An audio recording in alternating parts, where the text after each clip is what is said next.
नमस्कार दोस्तों, कैसे आप सब। सेंसेक्स 80,000 के आसपास घूम रहा है। निफ्टी भी शायद आज थोड़ा 20-22 पॉइंट ऊपर बंद हुआ है। सेंसेक्स 80,000 के नीचे स्लाइटली बंद हुआ है।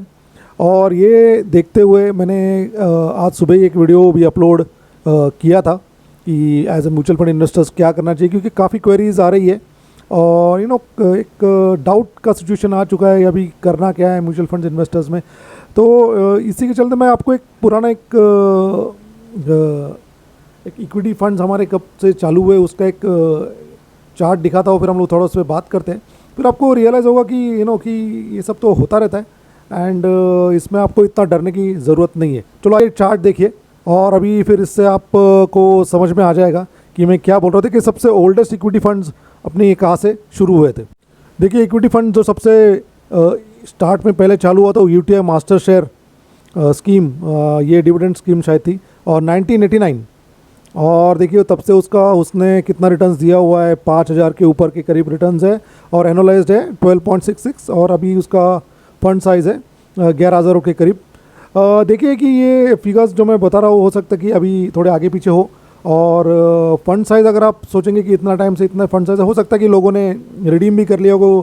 फिर उसके बाद देखिए SBI मैग्नम इक्विटी, ये ESG फंड है और सेक्टरल थीम के ऊपर। एंड देखिए उसका भी अगर देखेंगे 1991 और रिटर्न्स देखिए 1543 और 9.14 और 4757 का उसका फंड साइज AUM है। फिर देखिए यूटीआई फ्लेक्सी कैप, जिसका अगर फंड साइज आप देखेंगे 26,000 करोड़ और ये भी डिविडेंड शायद विड्रॉल वाला फंड है। और 1992 और 3640 और 12.6 का रिटर्न्स, ठीक है। उसके बाद देखिए जो SBI का large and mid cap fund 9,000 crore के करीब और 1997 में फंड चालू हुआ है। और अगर आप देखेंगे 4,460 के करीब इसका रिटर्न्स आया हुआ अभी तक और 16% एनुअलाइज, मतलब बढ़िया return. 16 plain blue chip fund अगर आप देखेंगे 1993 और उसका देखिए रिटर्न्स देखिए 16,600 रिटर्न्स है ब्लू चिप फंड का, जिसका एनुअलाइज दिख रहे हैं 19% और 6791 मतलब 6,700-800 के करीब है इसका AUM। तो रिटर्न्स देखिए। और 1993 फंड में अगर किसी ने उस टाइम इन्वेस्टमेंट किया होगा, उस टाइम तो रेगुलर में इन्वेस्टमेंट किया होगा ये। और देखिए फ्रैंकलिन इंडिया प्राइमा फंड, ये है आपका मिड कैप फंड।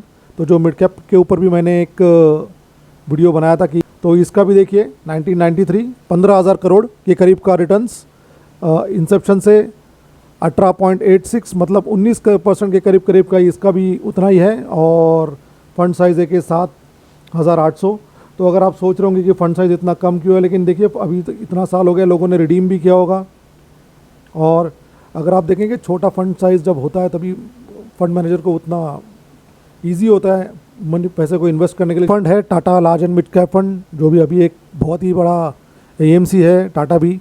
और उसका यह फंड लॉन्च हुआ था 2003 और 4,600 के करीब इसका रिटर्न्स अभी तक दिया हुआ है और 21.62 मतलब ऑलमोस्ट 22% के करीब का रिटर्न्स आ रहा है। तो और फंड साइज़ भी देखिए 3,600, तो ये भी एक अच्छा विकल्प है large and mid cap fund में। ओके दोस्तों, तो आपने देखा कब से फंड्स चालू हुए हैं और उनका रिटर्न्स देखिए। जो आखिरी के 4 फंड जो डिस्कस किए उनका रिटर्न्स 16% के ऊपर है और अभी भी वो फंड परफॉर्म कर रहे हैं। इसका मतलब कि आपको जब लंबे समय तक आप प्रॉपरली इन्वेस्टमेंट करेंगे तो आपको 5-6 बार जब मार्केट की अप एंड डाउन्स होंगे तो आपको उतना कॉन्फिडेंस भी आएगा।